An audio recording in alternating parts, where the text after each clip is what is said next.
Bismillahirrahmanirrahim. Alhamdulillahi rabbil alamin, wassalatu wassalamu ala asyrafil anbiya'i wal mursalin Sayyidina Muhammadin wa ala alihi wa sahbihi ajma'in. Nawaitu ta'lu wa ta'lim wa tazakkura wa tazkira wa nafa'a wal intifa' wal ifadah wal istifadah wal hassa ala tamassuki bi kitabillah wa sunnati rasulihi wa du'a ilal huda wa dalalata ala al khair ibtigha'a wajhillah wa qurbihi wa sawabihi subhanahu wa ta'ala. Allahumma inni as'aluka ilman ladunni wa mashraba safihan ya wahabu ya ghani. Qala al-muallif rahimahullahu ta'ala wa nafa'ana bih wa bi'ulumihi fid darain amin. Rabbi yassir wa la tu'assir wa tammim bil khair wa la hawla wa la quwwata illa billahil aliyyil azim.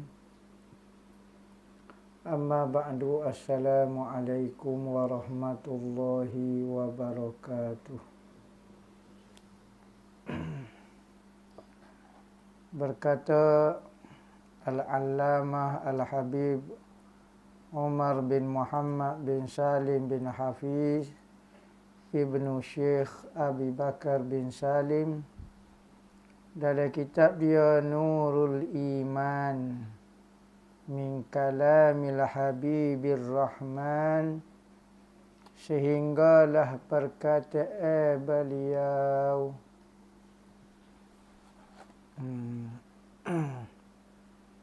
hadis yang ke-15.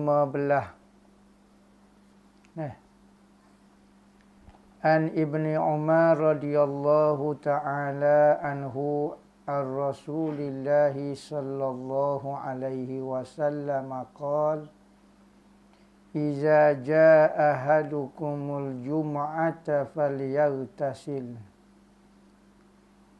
Daripada Abdullah ibnu Umar, berkata ia, daripada Nabi, berkata Nabi, apabila datanglah salah seorang daripada kamu akan sembahyang Jumaat, maka hendaklah ia mandi. Maka disunatkan dalam hadis ni untuk kita mandi ketika pergi sembahyang Jumaat. Mandi ni ada 3 keadaan. Pertama, mandi harus. Mandi biasa, mandi yang tidak ada sebab apa-apa, ataupun mandi tabi'i dia panggil. Maka mandi ni harus, hukum dia tidak ada pahala, tidak ada dosa. Perbuatan yang tidak ada pahala, tidak berpahala dan tidak berdosa. Kedua, mandi sunat, hukum dia yakni disunatkan, yakni dapat pahala kalau kita mandi. Maka antaranya adalah mandi sunat Jumaat bagi orang nak pergi sembahyang Jumaat. Bagi orang yang tak pergi sembahyang Jumaat, tidak disunatkan mandi. Maka lafaz niat dia sahaja aku mandi untuk pergi sembahyang Jumaat. Tak sah kalau kita niat sahaja aku mandi Jumaat, tak sah. Kerana hari Jumaat tidak disunatkan mandi. Yang disunatkan mandi bagi orang yang nak pergi sembahyang Jumaat. Beza dengan hari raya. Hari raya disunatkan mandi untuk hari raya itu sendiri. Sama ada orang nak pergi sembahyang raya ke tak pergi sembahyang raya, maka siapa sahaja yang berada di hari raya sunat mandi. Beza dia dengan sembahyang. Ketiganya, mandi hok boleh pahala lagi, mandi wajib. Dapat pahala wajib. Kalau orang tak mandi pun tak nampak. Sebab itulah Nabi kata, air sembahyang dan mandi wajib ini amanah. Ada orang tak ambil air sembahyang. Orang tak berasa pun. Tapi kita lah yang berasa tak betulnya. Rasa bersalah kalau tak mandi wajib. Rasa bersalah kalau tak ambil air sembahyang. Dan sini juga nak mengajar setiap tempat yang kita nak pergi tempat orang ramai.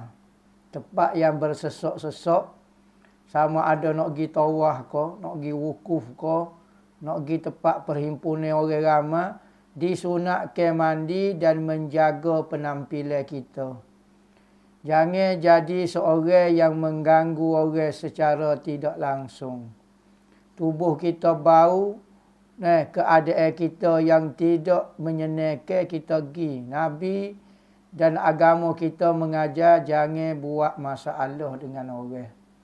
Berpakaianlah dengan pakaian yang orang selesa duduk di samping kita. Jangan buat tasawuf. Jangan buat malam mati lah. Tasawuf lah. Jadi wali bakok lah. Wali kamil, wali sempurna. Buat biasa pakai baju menyebabkan orang rasa selesa duduk sebelah kita. Apatah lagi kalau kita pakai minyak atas lagilah orang suka. Maka benda-benda lagu tu nampak benda itu seolah-olah bukan ibadat. Tetapi agama mengajar kita lagu mana kita nak hidup dengan masyarakat. Maka apabila kita buat lagu tu, nampak indah agama Islam. Nampak comel, nampak standard, nampak sangat seronok beragama Islam ni. Tidak seperti agama lain tak pakai baju, tak pakai seluar. Ada juga. Meninggalkan serumah tak boleh juga. Tak setuh duit, tak setuh perempuan, tak sudah. Tu luar daripada fitrah dah tu. Tapi agama Islam tidak pernah melarang manusia tu jadi manusia yang indah, yang bersih, yang comel, yang standard. Berbeza dengan agama lain. Kerana agama lain ni agama yang dipikir oleh akal. Tidak berdasarkan wahyu daripada pencipta sendiri. Maka dia nak fikir nak jadi baik sehingga terlampau pula. Bukan jadi manusia dah tu. Tak kena juga. Jadi jahat sangat pun tak boleh. Baik terlampau sehingga ke mengalahkan agama. Agama tak ajar lagu ni lebih-lebih. Siapa tak pakai baju, tak pakai gapo dia. Belajar lagu tu bedok. Ambil bedok pupuk tepuk. Putih je lepuk lagu tu. Rambut tak pernah kerak gon ni. Allah Ta'ala buat dunia ni untuk lagu tu kau. Jangan kita terpengaruh dengan agama lain. Sekalipun kita nampak agama lain itu nampak lebih murni. Tak. Apa yang diajar oleh Nabi Muhammad itulah yang paling murni, yang paling indah, yang paling disukai Tuhan. Manakala sekalipun agama lain nampak kejernihan, nampak kebersihan, nampak hati mencari keabadian, itu semua rekod penganut, rekod orang yang mereka agama tu. Maka lari daripada fitrah semula jadi. Allah Ta'ala hanya nak suruh kita menjadi manusia yang baik. Hak ni bukan jadi manusia dah ni. Tak nikah, tak goni, tak pakai, tidak makan, tidak minum. Bukan dah ni. Sebab tu dalam agama Islam, syariat dia tidak ada percanggahan dengan fitrah manusia. Manakala agama lain kadang-kadang membawa kepada percanggahan. Menyebabkan orang akan mempertikaikan dasar dalam agama dia. Apa ajar siapa perikat lagu ni? Jadi agama Islam ajar mandi punya ajar. Agama Islam ajar start daripada asuh hayuk lagi. Qada hajat tu Nabi Muhammad ajar dah lagu mana. Sekecil-kecil besar, kalau kita rasa benda ni bukan ibadat. Tapi agama mengajar supaya segala kehidupan manusia ni, bangsa kemanusiaan ni, kehidupan kita, cara kita hidup, cara makan, cara gapo, biar kena dengan keinginan Allah Ta'ala. Satu agama yang sangat sempurna. An Abi Hurairah radhiyallahu ta'ala anhu ar-Rasulillah sallallahu alaihi wasallam qala Iza dakhala syahru Ramadhana futihat abwabul jannah wa ghulliqat abwabu jahannam wa sulsilati syayatin. Nabi kata apabila masuklah bulan Ramadan.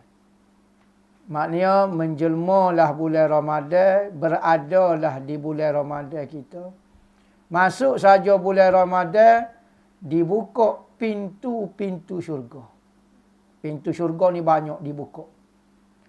Dibuka pintu syurga ini nak menunjukkan Allah Ta'ala nak suruh ataupun pada bulan Ramadan manusia lebih suka membuat kebaikan. Maka dibuka ke pintu syurga. Seolah-olah memperlawakan kepada orang-orang Islam untuk masuk kepada syurga dengan kebaikan yang dia akan buat. Dan ditutup pintu-pintu neraka kerana orang Islam pada bulan puasa, Nabi sendiri sebut. Tak tahu apa. Bukan kata munafik bulan puasa yang berjuruh, bulan puasa mu tak berjuruh. Tak tahu Nabi Muhammad pun sendiri riwayat apabila bulan puasa tutup habis pintu neraka, orang tak berapa sukalah mana buat kejahatan. Orang lebih banyak suka buat kebaikan.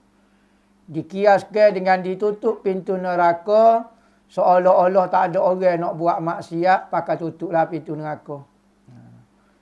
Jadi nak sebut sini syurga itu gambaran kepada rahmat, kasih sayang dan pahala. Neraka itu digambarkan dengan marah Allah Ta'ala, seksa dan dosa. Maka seolah-olah seperti bulan puasa ni tak ada. Tak ada benda lagu tu. Wasul silati syayatin, dan di samping ditutup pintu neraka, diikat segala setan. Unsur-unsur luar yang mengganggu orang untuk berpuasa dan ibadat diikat. Berarti orang tu dia dengan Tuhan dia sahaja. Kalau masih berlaku jahat, berarti dia yang jahat. Jangan salah ke unsur luar. Unsur syaitan sudah tidak ada, sudah diikat segala syaitan-syaitan. Syayatin, syaitan-syaitan. Ada ulama kata kategori syaitan ni banyak. Ada syaitan hok godo, ada syaitan gonya, ada syaitan. Ada kata sebahagian besar syaitan diikat, ada dilepas. Ada ulama kata, ya, semua syaitan diikat. Lepas tu, lagu mana pula jahat tu. Seorang itu sendiri yang jahat. Sebab itulah manusia itu kena mengaku kesilapan dia. Kejahatan dia. Jangan cepat menuduh orang luar. Yang jahat itu adalah kita. Usaha ikhtiar kita. Syaitan berusaha menggoda kita. Ya, tetapi kita yang tergoda, terpengaruh dengan dia. Maka kalau jahat, syaitan itu betul lah jahat. Kita juga jahat. Maka sebab tu orang masuk dalam api neraka, dia tak salah ke orang. Dia akan salah ke diri dia kerana mengikut godaan daripada syaitan dunia dan juga syaitan manusia. Syaitan jin ke siapa. Maka di sini juga, hadis ni juga nak menyebutkan kelebihan bulan Ramadan. Tak semua makhluk Tuhan ni sama di sisi dia. Benda, pokok kayu, manusia, ada berlainan martabat. Sebab tu ada benda kena muliakan dia, ada benda dimuliakan lebih berbanding orang lain. Nabi Muhammad tak sama dengan puak kita. Wali tak sama dengan puak kita. Orang alim tak sama dengan puak kita. Orang-orang solihin tak serupa dengan kita. Begitu juga pokok kayu, bulan, bintang, masa, malam, siang, pukul ni, masa ni. Ada tempat mustajab, ada masa mustajab, ada doa mustajab. Maka tidak sama alam ini, masa ni. Sekalipun semua itu makhluk Tuhan, tetapi Tuhan buat tidak sama. Dari sudut dia tu makhluk, ya. Tetapi dari sudut kelebihan, tidak sama. Jadi salah orang kata tak boleh minta tolong dengan gol ni. Benda tu sama saja makhluk dengan kita. Sudah jawab sama berlaku. Berarti dia mau serupa dengan kambing. Marah jangan dia mau kata saya serupa kambing. Dah sama berlaku, saling kata sama. Lepas tu marah pula. Hai, saya tak boleh lah, saya ke orang bijak. Saya ke orang pandai. Dekat serupa dengan kambing. Dah saya mau kata serupa berlaku saat ni. Ada pula ala ke dia. Orang ni sesat. Sekalipun dia ngaji nampak bisa. Kecek Quran hadis tapi tak faham apa orang lagu ni. Tak faham kedudukan yang Allah Ta'ala letak beri kepada satu-satu makhluk. Tak boleh iktiraf kelebihan orang. Kalau bak dia nak sangat, kalau bak orang, tak ada. Taksub kepada Tok Guru. Siung tangan, balik tangan-tangan. Tak boleh taksub. Dia tu manusia juga. Jangan hormat lagu tu. Orang ni mabuk, semabuk-mabuk yang dimabuk. Kalau orang mabuk arak, lepas pada mabuk sehari, bangunlah. Tapi kalau mabuk air sejuk lagu ni, sudahlah. Tunggu bertahun-tahun, tak kabar-kabar lagi mabuk dia. Jadi kita orang Islam, Ahlus Sunnah wal Jamaah, meletakkan sesuatu pada keadaan dia. Ada benda ni mulia, kita muliakan. Nabi paling mulia, kita paling muliakan dia adalah Nabi. Benda yang paling kita muliakan adalah Nabi. Kerana dia makhluk paling mulia. Pas kita mulia tu serupa dengan Tuhan. Tak, Tuhan lain pula. Tuhan kita muliakan dia sebagai dia tu Tuhan. Tak sama lah. Muhammadun karimun. Kita ngaji dalam ilmu nahwu. Zaidun karimun. Allah karimun. Serupa karimun. Serupa. Karimun di Allah tu. Allah pemurah. Zaid pemurah. Muhammad pemurah. Serupa ke? Tak serupa. Sekalipun berkongsi lafaz, hakikat tidak sama.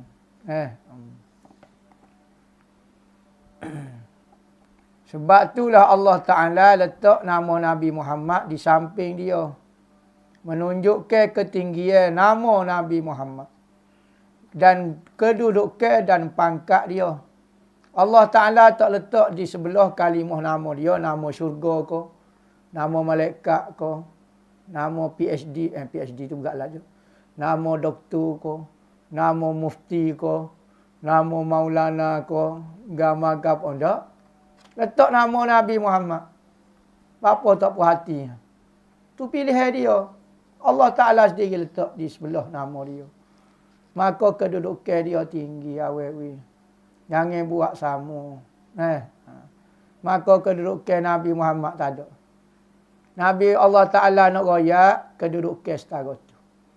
Kalau mungkin kalau Allah Ta'ala tak letak sebelah la ilaha illallah Muhammad selalu. Maka mungkin orang nampak Nabi Muhammad tak tinggi sangat. Maka dia letak direct sebelah tu. Tak nampak lagi, tak tahulah. Sepakat ulama-ulama hakikat kata Muhammad paling tinggi sekali. Lepas pada Allah, Allah ni memang tak boleh nak bahas dah lah. Dia tajuk Allah, tajuk Tuhan. Kalau makhluk kat Muhammad paling besar sekali. Tak ada dah orang lain. Muhammad Zahir, Muhammad Batin, Muhammad Awal, Muhammad Akhir. Muhammad semua tu jolo. Kulluhu, semua Muhammad tu berkumpul di zat tubuh Muhammad yang meninggal wafat di Madinah. Orang lain mungkin boleh pakat, tapi zat hakikat sifat tak boleh lagi. Hak berkumpul semua di batin tubuh hak meninggal tu. Hak wafat nama dia Muhammad bin Abdullah bin Abdul Muttalib bin Hashim bin Abdul Manaf. Dialah hak paling hebat sekali. Hak lain mewarisi sahaja. Haknya warisi tak serupa dengan hak cari sendiri. Harta hak warisi cuma mana sangat. Kalau anak jatuh boleh asabah. Kalau ada anak tina boleh separuh. Kalau dua orang anak tina 2/3. Bini boleh 1/8 kalau ada anak. Kalau tak ada anak boleh suku, kepala mayat. Gitulah lah. Nak ambil seremuk, tak boleh seremuk. Kerana apa? Kerana Muhammad tu raja duduk sebelah. Hak tu hak di iktiraf kedudukan dia betul-betul. Manakala orang lain rasa tinggi betul, kedudukan dia mau tinggi, tapi tak serupa dengan tinggi Muhammad tu. Ada orang dapat ahwal, dapat perasaan, merasai dia paling tinggi sekali. Maka dia lupa Muhammad tu. Pernah. Jangan kita rasa hebat setara mana, janganlah litah Muhammad. Biar rasa duk bawah semacam. Dan semua pemberian daripada Tuhan melalui Muhammad belaka. Allahu mu'ti wa anal qasim. Allah je beri segala-galanya. Tetapi yang membahagi ke aku. Maka Nabi Muhammad nak bagi kok siapa terpulai pada. Tapi hak je berinya Allah. Hakikatnya Allah. Batinnya Allah. Zahir hak je berinya Muhammad. Maka wali-wali, kutub-kutub semua mengambil madat pemberian daripada Muhammad. Sekalipun dia rasa dia tinggi, dia meletup, dia berapa dia. Dia tak serupa dengan Muhammad. Perasaan ni memang biasa ya. Orang baru tengok sekali hatu, ditepik seluk dia rasa dia paling nak. Menakutkan. Orang 14 kali dia tengok hatu. Dia mau tak tahu, dia mau tak faham perasaan hamba. Baru sekali. Orang lain berpuluh kali tu. Puah dah tengok hati setan. Jadi lagu tu. Jangan jadi orang lupa darat. Dengan pemberian Tuhan kita jadi lupa. Tak ada pemberian mesti melalui Muhammad. Sama ada pemberian madak zahir apa dia apa semua. Begitu jugalah kejadian makhluk. Laulaka ma khalaqtu aflaka. Kalau tidak kerana Muhammad, tidaklah aku cipta segala cakrawala. An Abi Sa'id radhiyallahu ta'ala anhu ar-Rasulillah sallallahu alaihi wasallam qala Iza ra'aitumul janazata faqumu faman tabi'aha fala yaq'ud hatta tudha. Daripada Abu Sa'id Al-Khudri berkata Nabi sallallahu alaihi wasallam, apabila kamu melihat jenazah maka berdirilah. Sunat kita apabila tengok jenazah berdiri. Apa maksud berdiri? Muliakan dia. Maka tu orang mati, kalau orang hidup mari tak sendiri, dak sunat berdiri juga. Bagi orang mati pun suruh berdiri, apatah lagi bagi orang hidup kena berdiri. Nabi kata qumu li sayyidikum. Apabila datang Sa'ad bin Ubadah, kau Sa'ad bin Mu'ah, kau apa dia? Ketua kaum Ansar. Maka Nabi kata berdiri, lako. Ni ketua mu mari. Maka sunat berdiri. Sebab tu seorang murid, antara cara dia nak hormat guru dia, apabila guru dia hadir, mari lalu ko, maka sunat berdiri. Maka dia berdiri itu boleh pahala. Sekalipun Wahabi tak suka, lantak dia lah. Kita buat kerana nak mengajar adab, nak suruh buaya boleh pahala. Maka berdiri.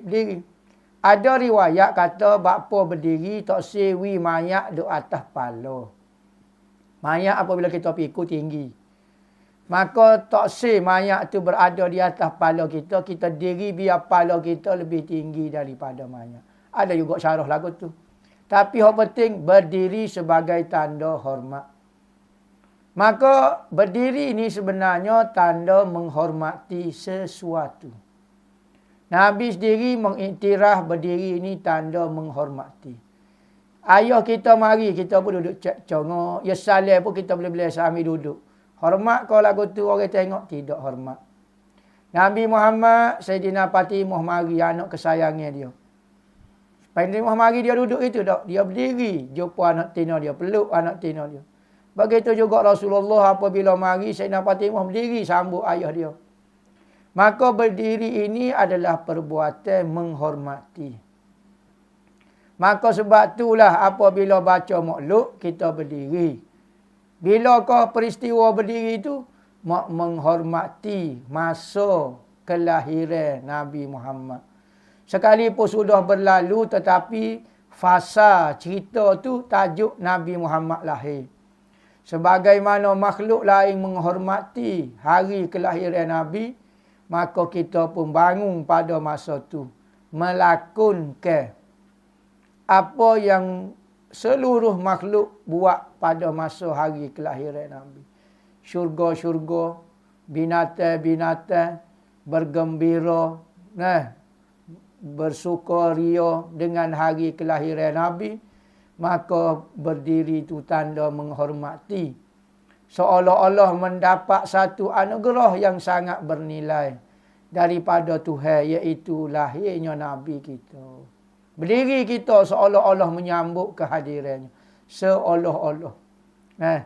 Ada ulama kata Rasulullah hadir di dalam majlis maulud. Tapi hamba tak sebut lagu tu lah. Takut Wahabi ke. Bukan Wahabi pun, hak jenis nurut Wahabi pun ada juga ni benda ni Syiah lah berapa dia. Syiah apanya? Bila masanya Syiahnya. Hak ni hak ahli sunnah wal jamaah. Baca maulud sambil duduk. Tak apa, tidak kau jadi wajib. Cuma kalau berdiri molek. Tak si berdiri pun tak apa. Sopo kelemo lah. Tak si ambil gaji pun tak apa. Apa ambilnya? Molek tak usah ambil gaji, tak usah ambil jawatan. Tak usah ambil CJ, tak usah ambil gapo.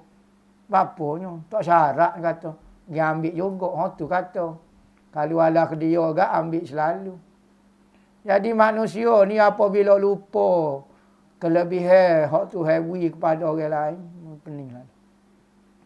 Maka Nabi suruh bangun sunat ni. Ni antara sunnah Nabi hak jari orang.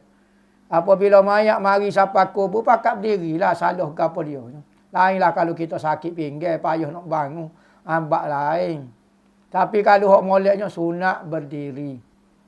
Barang siapa yang mengikuti jenazah itu, hak ikut jenazah tu, hak ikut jenazah, sampai kubur, jangan duduk, Nabi kata, sehingga ke jenazah diletakkan. Biar jenazah tu letak dulu, baru. Jangan duduk, lepas tu baru jenazah. Apa maksud daripada benda ni? Nak royak kita ada dengan guru kita. Kalau guru kita mari, kita bangun. Kalau guru kita duduk, baru kita duduk. Jangan kita duduk selalu kalau guru kita tak duduk lagi. Tu hormat cara bahasa orang tua panggil. Dan Nabi Muhammad pun ajar. Orang mati dah pun, biar dia letak dia dulu. Apa-apa kita duduklah. Biar reti adab sikit. Betul-betul mengaji tinggi sikit. Pandai bahasa Arab sikit. Pandai bahasa Inggeris sikit. Boleh kecek bab agama. Tapi adab tak ada. Nabi ajar adab dengan orang mati pun kena ada adab. Kerana kita orang Islam menganggap orang mati ni. Bukan dia mati tak ada gapo. Orang mati ni dia hubungi dia dengan dunia yang tak ada.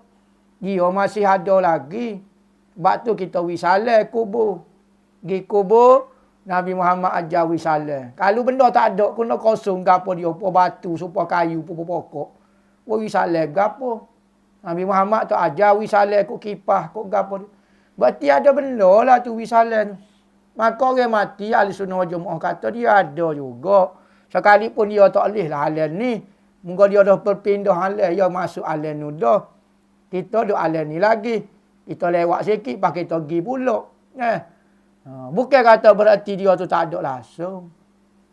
Sebab tu dia marah pergi kubur. Pergi buat gapo, tak ada pedah gapo dia.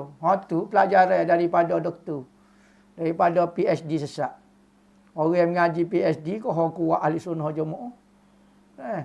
Cuba tengok doktor-doktor, masyayikh ahli sunnah jemaah. Doktor, ustaz, doktor, profesor ahli sunnah jemaah. Ziarah kubur, pergi sebeh, ngatik lagi. Kita baru boleh PhD sekali baru. potok khabar tu. Penat ni. Kena mengaji banyak lah. Biarlah demo rasa demo tu mengaji banyak. Tapi kalau setahun ni tak banyak lagi mengaji dah. Banyak lagi kena baca. Banyak lagi kena bertobat dengan Tuhan. Bersihkan hati. Buai ke ego. Tu Nabi nak ajar adab dengan orang mati. Dan sunat kita buat orang mati serupa dengan orang hidup. Lagu mana? Kalau kita ziarah dia, masa dia hidup, lagu mana kita duduk? Kita duduk dekat dengan dia. Sunat ziarah duduk dekat, mudah nak kecek, nak buah, nak gapo. Maka orang mati pun sunat duduk dekat, jangan duduk jauh. Moleknya berdiri. Moleknya gapo kalau kita ziarah dia tanya hidup lagu mana. Kalau kita duduk biasa pegang tangan dia masa buah, maka sunat kita pegang belindai. Ulama kata. Sunat ziarah supaya ziarah orang hidup. Sebab Nabi Muhammad ajar wisalah, kecek dengan orang kubur. Berarti Nabi Muhammad ajar supaya layan supaya orang hidup. Sebab tu kita baca hadis, kena baca dengan ulama ahli sunnah wal jamaah. Kalau baca dengan Wahabi nyanyo kok hadis Nabi, nyanyo kok hadis Nabi. Bukan nyanyo apa dia, nyanyo kok hadis Nabi, syarah cara dia. Sebab tu ngaji ni betul dah, ngaji Quran, ngaji hadis, ngaji tafsir, ngaji gapo. Tetapi syarah lah ni tak betul tu. Hadis tu betul dah, tapi syarah pula tak betul. Ramai orang sesat bukan di hadis betul tak betul. Di syarah tu betul tak betul. Faham tu. Faham ni dipanggil masyrab minuman. Air tu kalau dia beracun, kalau kita tak minum tak apa, duduk depan kita tak apa. Air, kalau air tu sihat, obat kau apa. Kalau kita tak minum, kita sakit juga. Minum tu penting. Maka cara minum kita tu biar betul. Lah ni, hak sesak, kumpulan sesak Wahabi apa, dia bukan salah di dalil dia. Salah di faham dia. Tu. Sebab Quran hadis belakang je kat kita nak kata Quran hadis salah. Quran hadis tak salah. Faham demo tu salah. Lah ni dia dok kata puak kita ahli sunnah wal jamaah tu salah. Dia nak suruh ikut faham dia. Kalau nak ikut Quran hadis, puak kita ikut Quran hadis lama dah. Tapi faham berlainan dengan faham dia. Maka sebab tu salah kalau dia kata ajak kembali kepada Quran dan hadis. Sebab kita guna Quran hadis dah. Lepas tu kembali kepada faham dia. Kena ayat lagu tu. Jangan duk nipu masyarakat pokok Wahabi weh. Lama dah demo duk nipu di Tanah Harap pun lagu tu juga. Mula-mula demo muncul pun lagu tu juga. Gitu. Ya dulu lagi. Ulama ahli sunnah tak cakap jawab dah. Kalau bodoh kita boleh pulah lengo, tipah pala kau ni moga hak tua belaka dah, payah belaka dah. Kecek tu jangan gerung kita tengok. An Aisyah radhiyallahu taala anha ar-Rasulillah sallallahu alaihi wasallam qala. Dalam ni hadis Bukhari Muslim saja nah. Kita ngaji hadis ni Bukhari Muslim saja. Hadis kira paling tinggi sekali lah lepas pada hadis mutawatir kan. Hadis ma rawahu syaikhan. Rawahu Bukhari wal Muslim. Lepas pada hadis mutawatir tu, mutawatir lepas pada Quran sikit. Jadi kalau orang tak puas hati lagi tak tahulah amalan ahli sunnah wal jamaah. Nak ambil hadis mana lagi tak tahulah. Pok dia pandai pok dia. Daripada Quran dia tafsir cara dia. Daripada hadis dia tafsir cara dia. Kitab ulama ahli sunnah wal jamaah lah ni dia ambil dia ubah. Dia nak nulis kitab, tak ada orang nak baca sebab orang tak panggil dia ulama. Siapa dia nak baca kitab bukan ulama. Lebih kurang kita ya. Maka dia ambil kitab ulama, Imam Nawawi gapo semua, dia ubah kitab tu. Jadi orang baca jadi keliru. Imam Nawawi sebut, apa tengok dalam nuskhah lain, bukan lagu tu. Khianat. Satu perbuatan khianat yang jahat. Banyak ulama-ulama kaji. Pok-pok dia buat lagu tu banyak. Orang ni, itulah. Kalau dia silap gak, mula dia nak membetulkan kesilapan dia guna dengan cara tak betul lah. An Aisyah radhiyallahu ta'ala, berkata Nabi, iza ra'aitumul ladzi yattabi'una ma tashabaha minhu, yakni Al-Quran, fa ulaika allazina sammallahu fahzaruhum.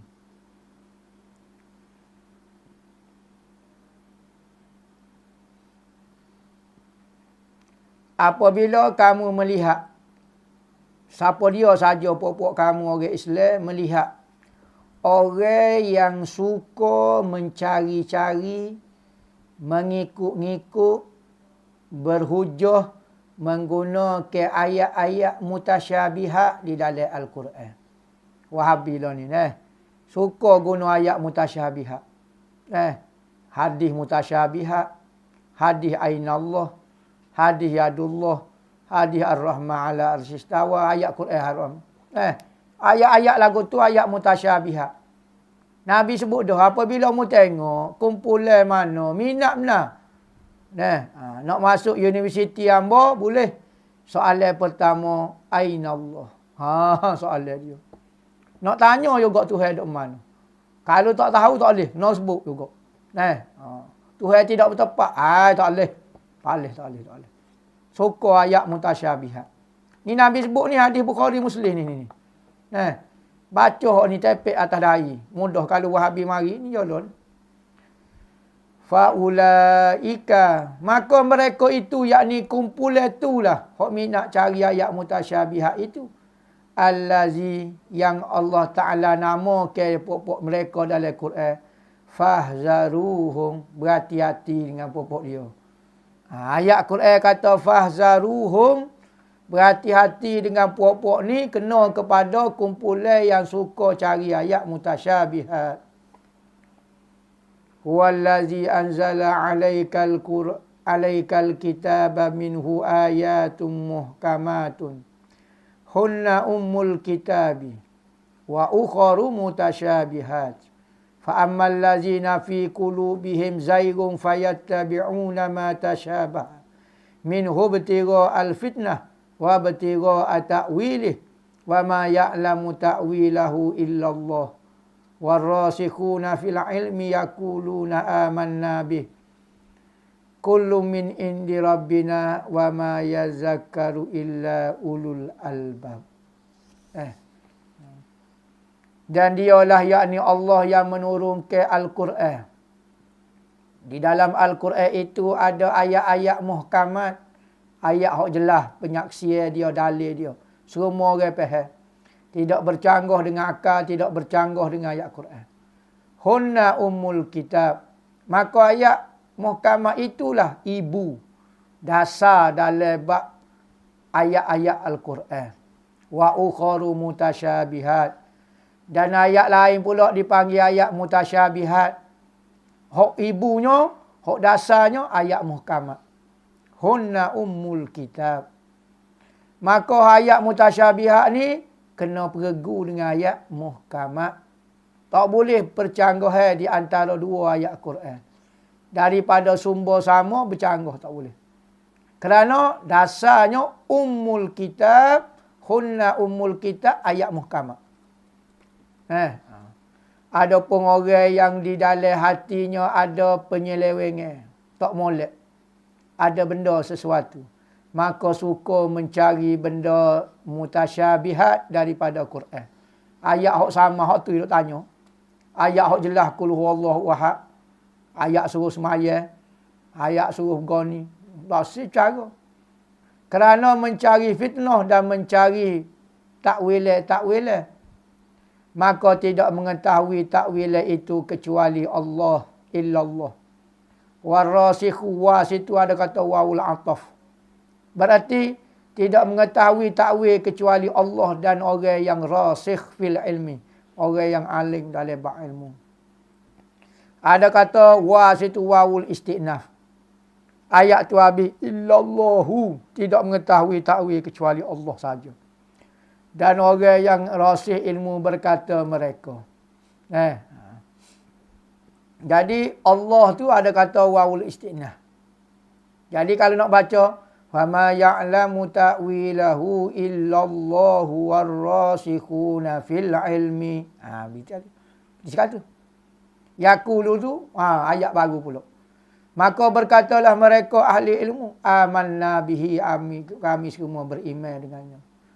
Kullu min indiri rabbina. Semua tu mari daripada Tuhan berlaku. Ayat muhkamat, mutasyabihat, mari Tuhan berlaku. Cakap benar. Wa ma yazakkaru illa ulul albab. Dan tidak adalah yang mengambil pelajaran daripada ayat ni kecuali orang yang ada akal. Kalau orang tak ada akal, dia akan buat masalah dengan ayat ni.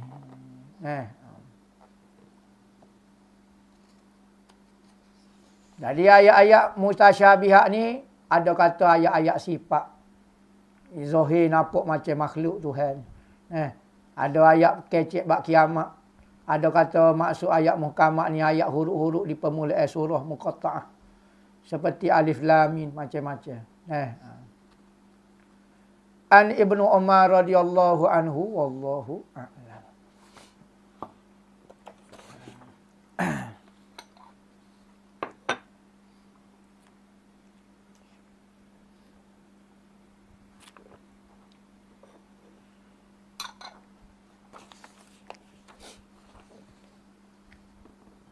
Ustaz, saya nak tanya betul kau kita tak boleh cakap semoga bahagia ke anak cucu kepada pengantin yang baru berkahwin.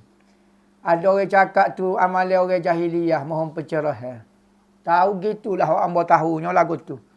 Orang-orang bukan amalan juga, maknanya orang-orang sebelum daripada Nabi Muhammad ajar doa untuk pengantin, maka orang-orang zaman dulu sentiasa doa mudah kekal anak cucu. Maka apabila mari Nabi Muhammad, dia ajar satu doa. Doa mudah-mudahan perkahwinan yang berkat. Dia tak suruh kekalkan anak cucu.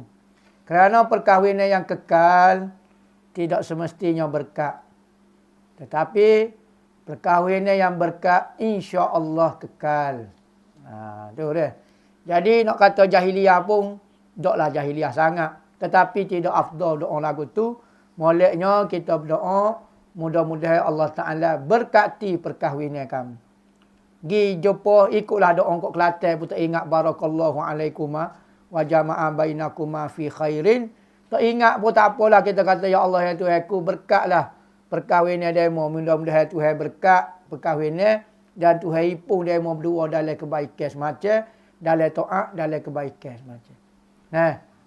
Doa begitu kok bahasa Melayu pun tak apa, insya-Allah boleh pahala. Nabi Muhammad mengko dia orang Arab, dia kecek kok Arab. Kalau dia duduk di Kelantan, kecek kok Kelantan juga. Seloklah orang Arab belajar kecek Kelantannya. Jadi doa tu penting, makna dia tu gitu. Jadi tidak afdal lah. Molek doa hak Nabi lah. Nak mungkin kata ayat lagu tu paruk sangat kena. Demo ni supaya jahiliyah. Jangan nyanyi selajuk. Tapi tukarlah apabila kita belajar, tahu dah doa. Janganlah semoga bahagia ke anak cucu. Tulis dikit lah, tulis di gapo. Tak payahlah tulis. Ikut Nabi Muhammad insya-Allah. Nak kata dosa tu dok, tapi Nabi Muhammad ajar lagu tu. Pasti ada kebaikan dia. Pas salah kau doa mudah tidak salah, tapi hak Nabi Muhammad ajar doa keberkatan tu lebih penting. Kerana kekal itu belum tentu perkahwinan yang berkat. Berkat ni pasti ada kebaikan. Tak berkat gak perkahwinan anak tak semaya, bini tak tutup aurat, pitih banyak, bahaya dadah, gapo dia, tak ada gapo. Berkat gapo dia. Jadi perkahwinan itu menambah dosa pula kepada pasangan. Adakah muslimat disunatkan zikir kuat sama-sama muslimat selepas maya jemaah? Gini. Kalau tidak ada lelaki, maka dibolehkan. Kalau ada lelaki, tidak boleh. Kerana wanita suara dia sekalipun tidak aurat, suara perempuan tidak aurat, tetapi tidak digalakkan. Kecualilah suara yang tidak jelas, ramah-ramah, tidak menunjukkan suara seorang. Suara ramah-ramah, tak tahu pun. Kalau tanah Arab, dia ada panggil satu adab orang Arab, dia panggil sfir. Sfir. Spain ni. Buat gitu. Gitu. Orang Tino dia kalau majlis-majlis bini tok guru kau, bini orang alim kau gapo dia. Kalau lalu dia kira tak jelas suara siapa dia. Bunyi.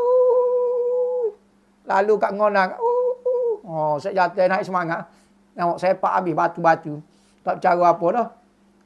Tapi tak tahu. Tidak menimbulkan fitnah suara tu. Dia panggil tasjid. Wis semangat. Orang Arab cara dia wis semangat. Dia wis suara. Tapi suara ni tak jelas.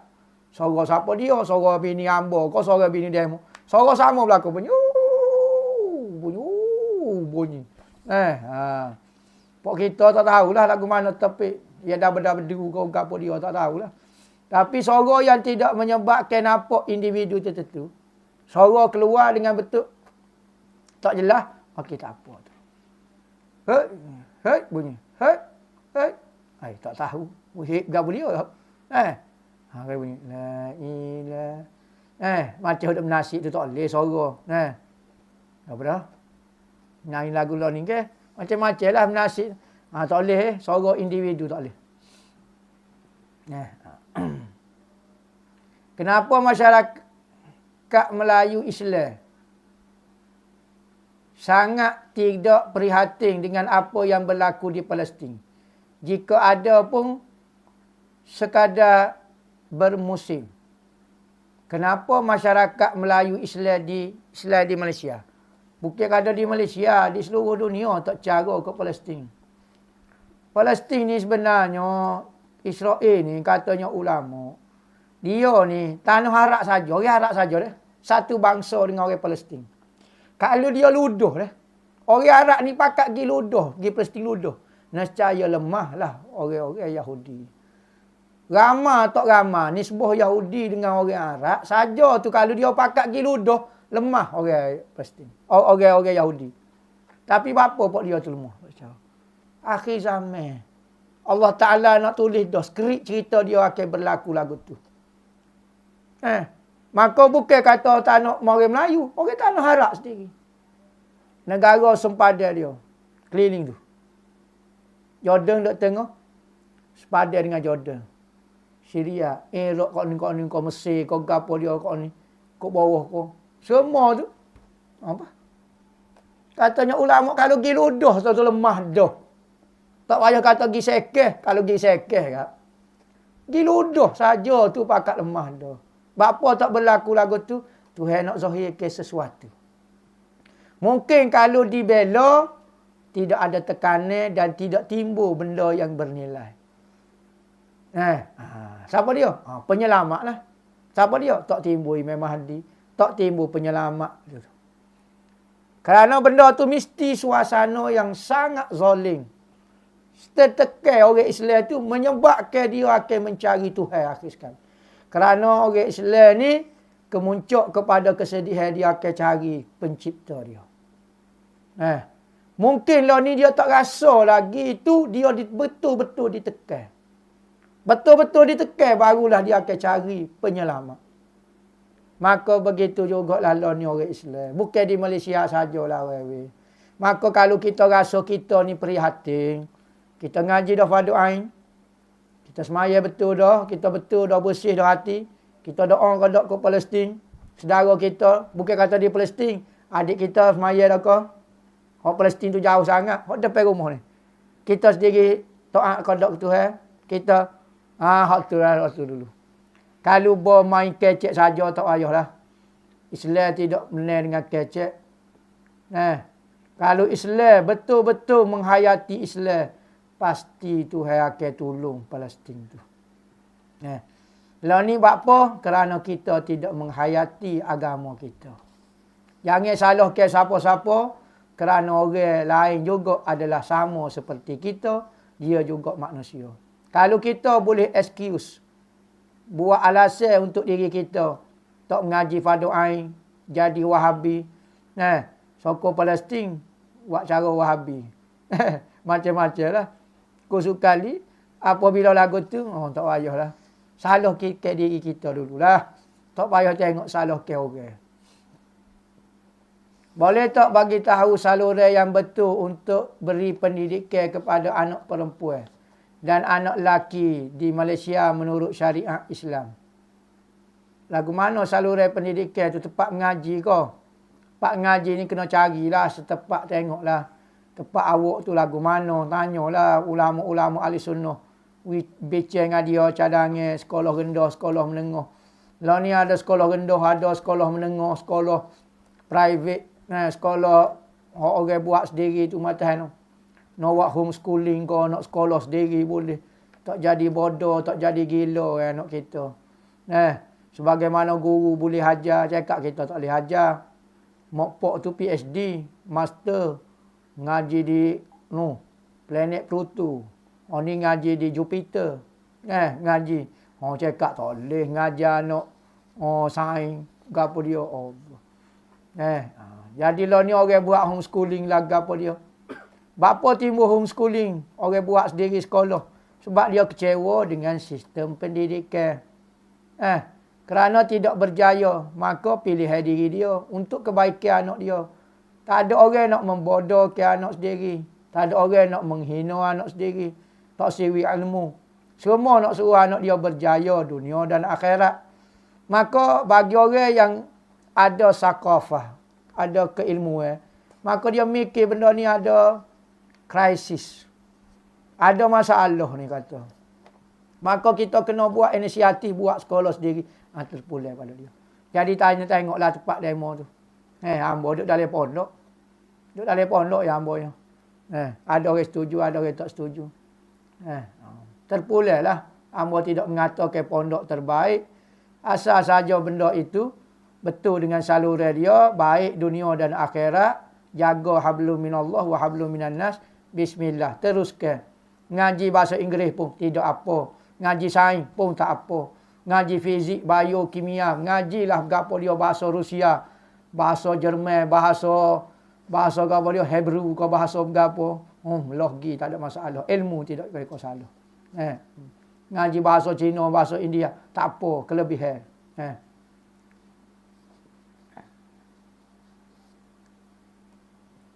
Adakah kalau kita suka sangat kawal diri kita, salah satu bentuk keakuan? Kita suka sangat kawal diri kita. Diri kita salah satu bentuk keakuan. Contohlah, macam ada seorang influencer. Suka bagi motivasi. Hidup ini keras. Apa dia tak tahu. Apa tak faham kecek ni. Hidup ini keras. Dia kata. Lepas tu dia akan suggest semua orang buat workout. Workout. Exercise, push diri. Adakah push diri itu berdosa? Terima kasih Ustaz kerana menjawab pertanyaan saya. Hamba tak tahulah siapa dia influencer ni. Hidup ini keras dia. Minta maaf ni, hamba tak tahu ni siapa dia. Dia tanya soalan ni. Cuma gini, dia mungkin berusaha nak mengajar manusia untuk melawan nafsu sikit lah. Benda-benda hak susah, benda-benda hak gapo dia. Maka hamba tak biasa tengok cara dia mengajar ni, hidup itu keras ni, hamba tak tahu ni. Tak boleh nak komen. Cuma semua guru-guru, orang yang fikir nasihat manusia ni, dia suruh ajar benda-benda lawan, benda-benda negatif.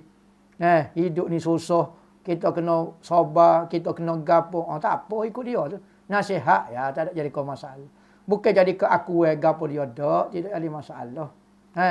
Bukan dia ajar keakuan, mungkin dia suruh bersabar. Hidup ini keras, jadi kita kena sabar. Gitu lah. Cuma hamba tak boleh nak komen banyak sebab hamba tak biasa tahu ni. Hidup ni keras, ni gapo dia tak tahu. Silap komen, selok hamba baluh dengan kawan ni dulu. Saya ingin bertanya, saya tidak putus amalkan selawat Nabi. Alhamdulillah. Nabi sallallahu alaihi Muhammad. Dan zikir la ilaha illallah Muhammadur Rasulullah. Adakah amalan saya ni betul? Jika dibolehkan, apa kaifiatnya? Betul dah lah. Sallallahu alaihi Muhammad 1000. La ilaha illallah Muhammadur Rasulullah 1000. Kalau nak buat sikit lagi, tambahlah. La ilaha illallah Muhammadur Rasulullah. Buat 25,000 ya. Sehari. Ada orang buat 150,000, ada 250,000, ada buat 25,000 sehari. Tak beza orang yang sebut la ilaha illallah dengan orang duk buah. Beza orang. Memang lah ni tak nampak. Kita sebut la ilaha illallah Muhammad Rasulullah. Kita nampak macam biasa ya. Tetapi akhirat kita akan tengok perkataan itu dengan perkataan kita duk buah. Kita duk lipat orang. Kita duk gapo dia. Beza orang. Kalimah sallallahu alaihi Muhammad dengan kita duk buah, duk menanya kok ni duk beza pahala sedok kecek lah.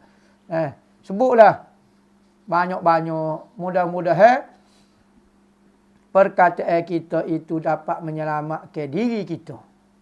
Perkataan kita menyelamatkan diri kita. Gitulah. Allah Ta'ala suruh. Nabi Muhammad suruh selawat. Suruh sebut nama Tuhan. Suruh sebut nama Muhammad.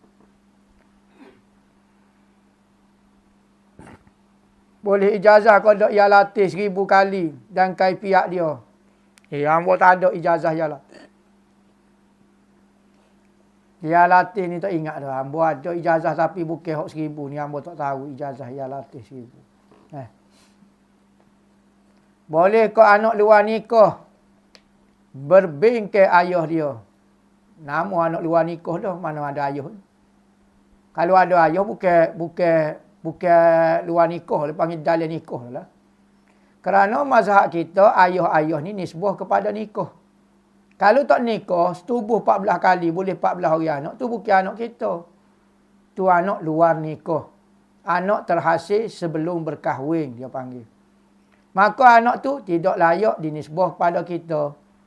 Nisbah kepada ibu dia sahaja. Lepas tu tak ada bin, bin Abdullah ikutlah. Bin fulan, bin gapo dia ikutlah. Tapi tak boleh nisbah kepada ayah dia.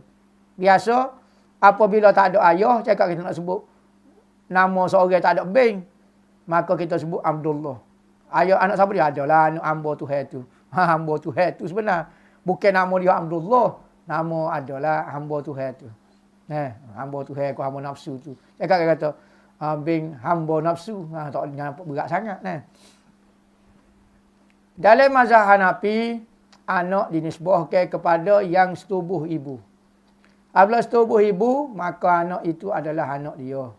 Maka haram berkahwin dengan anak zina. Mazhab Syafi'i, halal berkahwin dengan anak zina. Ada orang kata mazhab Syafi'i ini berat. So, nikah dengan anak sendiri. Dah anak dia zina tu, anak dia nak nikah dengan anak dia. Boleh. Bukan. Sebab dalam mazhab kita, orang yang tidak berkahwin, bukan anak dia. Maka dia bukan berkahwin dengan anak dia. Kalau status dia tu anak, maka tak boleh berkahwin. Mazhab Hanafi tak boleh sebab tu status anak dia. Mazhab Hanafi tak boleh nikah dengan anak biologi. Biologi kau bukan apa. Anak pok tu lah, anak setubuh. Sebab ada seorang ustaz kata dibolehkan untuk menutup aib anak luar nikah tu. Terima kasih ustaz. Ginilah ijtihad dia. Tapi ijtihad dia tu tak masuk daripada mazhab kita Ahlussunnah wal Jamaah. Tak keluar daripada mazhab Syafi'i. Kalau dia nak fatwa dengan cara mazhab lain ikut dia lah. Tapi cara mazhab Syafi'i tak boleh. Kalau kita buat lagu tu, risiko dia betul kita boleh menutup aib anak luar nikah tu sebab dia tak dosa. Tiba-tiba dia menanggungkan dosa mak pak dia hak salah. Maka nak jaga aib dia. Betul. Kalau sekadar nama saja tak apa ni jadi wali nikah dah pula. Jadi banyak benda pula kai. Dah nama dia buat wali nikah. Tak sah mazhab kita jadi pening habis. Kalau nama saja boleh kira lagi, boleh buat tutup aib. Tapi wali nikah gapo dia habis jadi pula. Lentik daripada hukum ni yang pertama. Dan menyebabkan orang ramai berzina dan cara nak tutup aib dia. Mudah. Pergi tempat dia lah. Tempat orang kata boleh tu. Dia mungkin nikah situ. Pergi berzina situ lah. Pergi berzina situ. Sebab bobok dia benar ke. Kalau di sini hamba tak benar. Kelantan tak benar. Apa dia semua negeri tak benar. Kalau tempat benar tu. Bukan nak suruh ajar. Tapi nak kata. Pergi daftar dengan apa dia lah. Yang buat masalah. Orang lain buat jawapan. Suruh paksa orang tempat ni pula pergi setuju. Pergi cari pak dia lah. Pergi daftar dengan pak dia apa semua. Biar dia tanggung berlaku. Moga fatwa ni kita kena tanggung. Tak boleh lepas-lepas gitu. Kecek boleh. Tanggungjawab depan Tuhan lah. Akhirat tu kita akan tanggung. Dengan sebab fatwa kita lagu mana. Orang jadi koh berti zina, koh jadi rajin nak berzina. Kalau hak sani bunyi tak boleh jadi mokpok. Orang tak berani nak berzina, kata weh. Tapi kalau lagu ni takut jadi koh muda. Nampak lebih kurang sopo ya. Anak kok berzina pun boleh beng juga, tak ada masalah. Tak ada masalah. Jadi jadi fatwa ni betul nak kata jaga air tapi nampak kok lain tu banyak sikit. Sahih kau kisah Sayyidina Umar menegah berperut buncit sebab makan banyak. Tak tahulah ada sebut. Hamba tak boleh nak royak. Nabi Muhammad Sayyidina Umar tegur orang perut buncit. Kerana pasal dalam hadis kau apa dia hamba tak ingat juga kena rojak pula. Nabi kata la khaira fi sunnah. Tidak ada kebaikan di dalam gemuk. Gemuk ni tak ada kebaikan.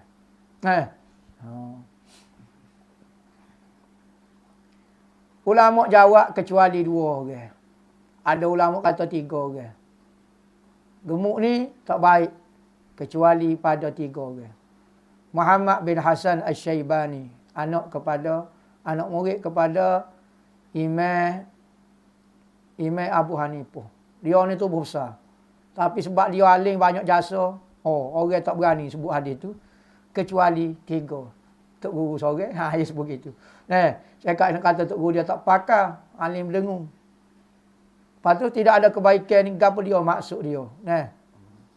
Lepas tu adalah ulama kata orang ni sorang. Sebab tak berani. Sebab kita kata tak ada faedah lah ke mana. Dia lebih pada hamba lagi. Kita kuruh ni tak pakar rasa pula. Jadi cerita ni mungkin Sayyidina Umar tu tegur khususi kau apa dia tak tahu. Mungkin dia tengok orang tu memang tak ada faedah sungguh. Tuai tak tahu apa dia. Makan minum. Buat berhabis nasi, apa dia tu ya kerja. Ngaji dok, ngatik dok. Suruh kita. Kuruh kita mengapek lagu ni. Mungkin cerita tu, peristiwa tu lagu tu. Sebab antara hak gemuk sahabat adalah Sayyidina Muawiyah. Muawiyah ni Muawiyah bin Abi Sufyan. Ada kata tubuh berisi ni Sayyidina Ali. Tapi taklah gemuk borai ke apa tak berisi Sayyidina Ali. Bahaya kita kata tak pakar. Dan ada ramai ulama wali-wali gemuk ada. Kita ni hak kuruh ni tak jadi wali, hak ni masalah. Tak jadi alim. Tak boleh nak kata. Mungkinlah kisah ni berkali lah. Ia tegur khususi kepada orang tu. Sebab kena tengok pula lah maksud dia kau. Mak nak tanya apa perfume Ustaz pakar. Bapa saya tak pakar gapo ni. Tak bau. Kau bau pun dalam live. Dia mau tahu mana. Hamba mandi pun duk. Pakai belekat sekat dada yang mengajar. Mana napuk? Orang mana napuk hamba. Mandi-mandi pun duk gapo dia. Pakarnya gini. Hamba minaknya kasturi. Kasturi kuning. Kasturi 3 kasturi biasa. Kasturi asli kuning, kasturi kijel. Lepas tu kasturi hitam. Lepas tu kasturi merah. Kasturi campur za'faran. Lepas tu lah. Macam-macam jenis lah. Modern, asli, apa dia lah. Nabi puji minyak atas kasturi. Tapi Nabi pakai gaharu. Nabi pakai. Nabi pakai tapi dia puji kasturi. Itulah usuhnya. Orang lain boleh pakai, tak ada masalah apa. Mula-mula minyak atas hamba pakai dalam hidup hamba. Masuk sekolah. Malaikat subuh. Bagai tak main.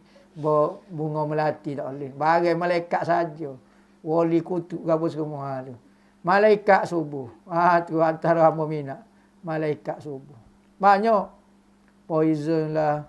Goni lah. Macam-macam minyak atas hamba pakai. Cuma hak ni belum dewasa ni pakai hak tu banyak. Kasturi dengan Dia bantu kita belajar tu. Bantu fokus. So lagi, kalau nak belajar fokus. Time semaya ke, bangun malam ke. Beli cendana. Minyak atas cendana. Cari cendana keraton. Istana, keraton. Beli cendana keraton. Untuk pakai, untuk bangun tahajud. Wallahu a'lam. Al-Fatihah.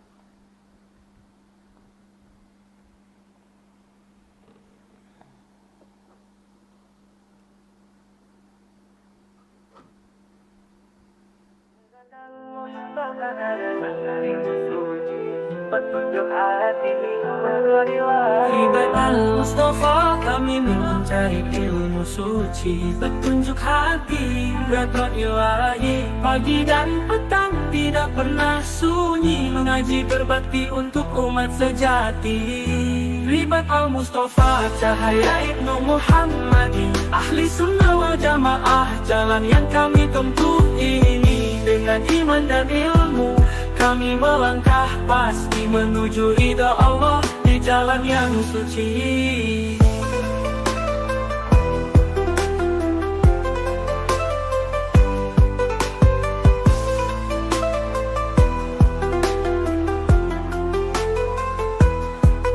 Guru-guru mulia penuh kasih mendidik, membimbing kami dengan hikmah dan nasihat yang bijak, menanamkan akhlak yang luhur dan mulia agar kami tumbuh menjadi insan berharga.